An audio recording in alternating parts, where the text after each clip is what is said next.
Good morning, good afternoon, good evening, depending on your time and depending on when you're going to be seeing this video. It's your brother, your boy, Courserep's Corner. Like I always tell you guys, it's my corner, it's your corner, and it's our corner. I don't wanna fall in love, I just wanna have some fun, yeah. I don't wanna fall in love. Before the presidential election petition tribunal started sitting, precisely around the time PDP and the Labour Party filed their petition, INEC told Nigerians that they will prove that the election was conducted in a free and fair manner, that all the results, everything that they did were correct. Even in one of their responses to the Labour Party's petition, they said that all results were uploaded to the IREF. This is in contrast to more than 18,000 polling unit results that are blurred on the IREF, which of course is useless because it defeats the aim of uploading them on the IREF in the first place. If collection officers cannot use these figures because they are supposed to, by law, make reference to the results on IREF when they are doing collation. But if they can't see them, that means they didn't make use of them, so they can't count as being uploaded.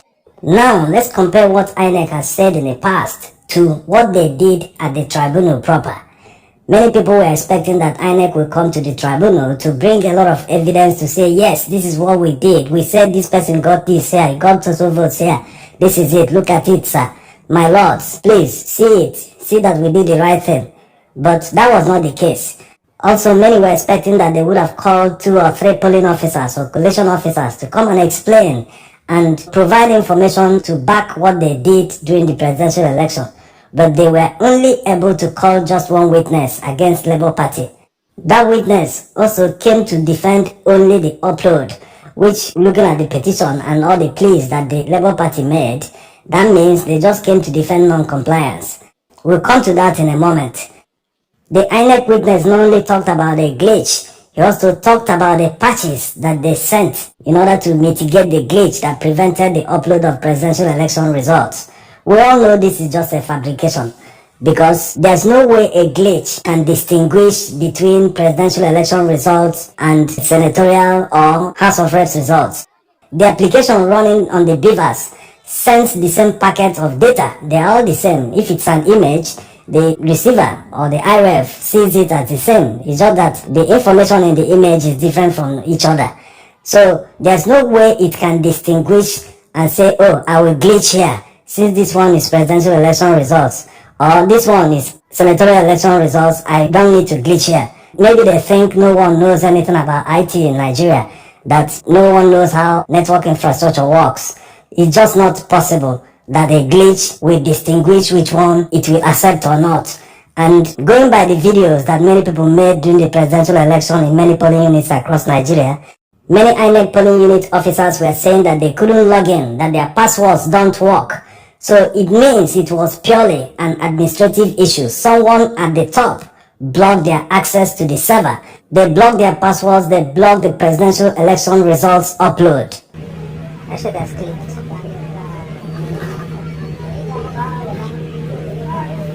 Another thing to note about the glitch that they refer to is that it was so widespread. Think of it like a network outage. A network outage cannot be as widespread as that, the whole Nigeria. Yes, they are not exactly the same thing, but we're talking about a website here. If it is off, everything about it should be off, not some working and others not working. So it's clearly an administrative issue. Someone at the top pulled the plug and prevented the upload of the presidential election results. Yes, this has been proven by the evidence submitted by the Labour Party witness, the lady that works with Amazon.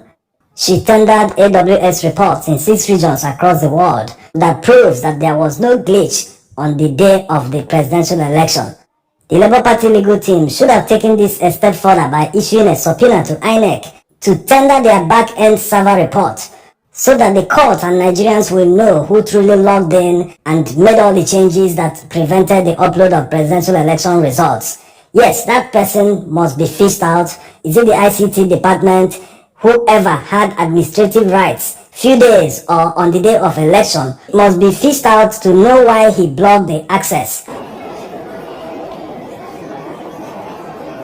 Also, a lot of people criticized the LP council that cross-examined the INEC witness, that he wasn't asking questions that they wanted him to ask. A lot of things were said, but that's not how cross-examination works. A lawyer cross-examining a witness must at least ask relevant questions. Ask him questions that are in his witness statement. If you ask him questions that are not related to what he said, that means they are not relevant to the proceeding. Not that you cannot ask him any question to just push his mind away and come back again to attack and, get the truth from him in case he was trying to lie or be dismissive. It's an art that many people practice the way they want. The most important thing is that Labour Party already said that there was no glitch by providing information they tendered from AWS themselves, the owner and host of the INEC IREF. So whatever the INEC witness came to do in court was just to push the narrative away from just the glitch. He also included patches, that they released patches to mitigate the glitch or whatever he was trying to say. So after looking at the performance of INEC and their witness in court, you will see that they have left the issue of non-compliance at the discretion of the judges. They have nothing to prove that they complied 100% with the law. So they are now leaving that responsibility to the judges to look at all the evidence before them and say, did INEC really comply or didn't they comply? Like already said in many videos, the position of the law is straightforward. Before a collation can happen at the ward level, the collation officer, after seeing the results from the polling officer from a particular polling unit under the same ward, he will first of all check the beavers machine. Why is he checking the beavers machine? To make sure that the total votes on the form EC8A from that polling unit is not higher than the number of accredited voters in that same polling unit. That's the very first thing he should do in order to know that these votes are valid, because if they are higher than the number of accredited voters in the polling unit, that means there was overvoting. So he shouldn't even continue the process of collation except they determine what went wrong. Why was there more votes than the number of accredited persons that voted in the polling unit? In case he verifies that it is correct, that the number is actually the same or lower, then he can proceed to the next stage. The next stage is to verify from IREF. This result this man is giving me, is it the same that they uploaded at the same unit? He will see the copy of the results on IREF by just logging in and checking the results. If they are the same thing, he will proceed to the next polling officer. This he will do in all the polling units under the ward before he will start entering the figures in the form EC8B. Also, in any case that there is a dispute of one of the results and they can't find a copy on the IREF, the law says that the next in line in terms of the superiority of the result sheets is the police copy. So if there are some policemen that accompany the polling officers to the ward collation center, the collation officer is authorized by law to use the police copy. He will take the police copy from that polling unit and use it as a template to resolve the issue. If in any case that there is no police copy, that the police lost their copy or whatever happened is unreadable, anything, he will now resort to the political party copy. That means he will quickly just tell any political party agent from that polling unit, please hand me your results. That will be used to do comparison and they will say, okay, yes, this is the real result. That's how it works. That's what the law says. So it's now left for the judges, as INEC couldn't prove that they did the right thing. They didn't have any witness that could testify and say, this is what we did that day, this is that, to convince the judges. The judges will now look at all the evidence submitted so far. They will now look and say, did these people truly follow the process as prescribed by the electoral law and their own guidelines? If they deem it fit that INEC did not follow the process, that they violated the electoral law, where will it lead? It will mean that Labour Party and PDP proved their case. That they proved that INEC violated the law, that there was substantial violation of the law, which is a ground for cancellation of the election.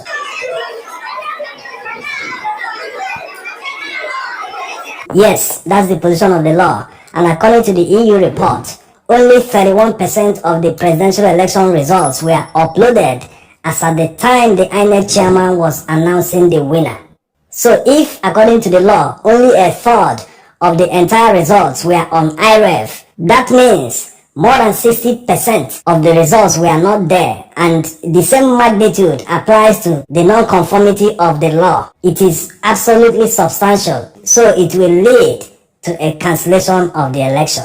That EU report came out on time because the PDP legal team actually submitted it. They tendered it to court while they were questioning and cross-examining the INEC witness. So the evidence is before the judges. The EU is not an interested party. They were not part of the election. They came to observe, and they made a report of their observations, very explosive observations. So is the tribunal heading to a cancellation of the election? In the next video, we'll answer that question that is on everyone's lips, including people who are genuinely asking the question. People that even support P2B, they are asking, why didn't P2B prove that he won the election? You know, that they didn't provide the figures, they didn't do this, they didn't do that. Yes, majority of people asking this question are not making a mockery, they just want to know. For time constraints, so that not to make this video too long, we'll answer the question in tomorrow's video. Thanks for watching. 353, 354, 355, 356, 357, 358, 359.